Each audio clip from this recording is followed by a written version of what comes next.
পুকুর থেকে মাছ চুরির অভিযোগে গণধোলাই খেল এক যুবক। উদয়পুর থেকে মেলাঘর চুরি করতে এসে আটক হয় সে। তার নাম দীপঙ্কর বণিক।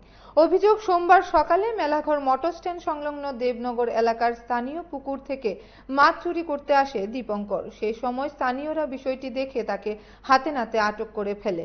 পরে গণপ্রহার দিয়ে তাকে পুলিশের হাতে তুলে দেওয়া হয়।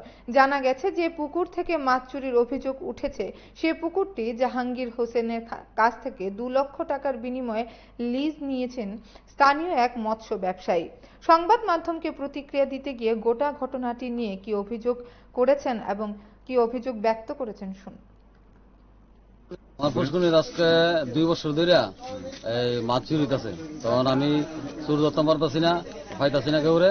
তখন কালকে আমার কাছে খবর আছে যে মাছ চুরি হইতাছে এটা আমরা পুষ্করণী। তখন আমরা পুষ্করণীটা ভালো করে ডিউটি দেন। তখন ডিউটি দিতাম আসি যা চুর পাইছি। তো চুর পাইছি, চুরের বাড়ি উদয়পুর কইছে। কার বাড়িতে আইস কইছে জাহাঙ্গীর মিয়ার বাড়িতে আইছি। তো পুষ্করণীও রাখছি আমি জাহাঙ্গীর মিয়ার থেকে 2 লাখ টাকা রাখছি 3 বছর লেগে।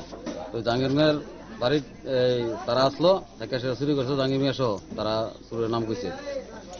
কি করবেন? চুরকে কি করবেন এখন? চুরের কিটা চুরের থানা দিয়ে দেবো।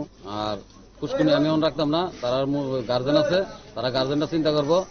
তারা পুষ্করণীতে আমি পুষ্করণী রাখছি, আমি পুষ্করণী আর রাখতাম না। তারা চিন্তা করবো কিটা করবো, আমার টাকা দিয়ে লাইতে বলবো। বাড়ি কোন জায়গা? উদয়পুর।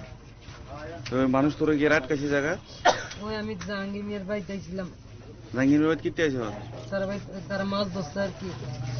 আমি মাছ মেলাঘর আরো দেবো লয়ে যেতাম। তো আমি আর আমার ভাই আরো তুলে যেতেছিলাম। তো তারা ধরে আমার মাছ কেটা ধরছে?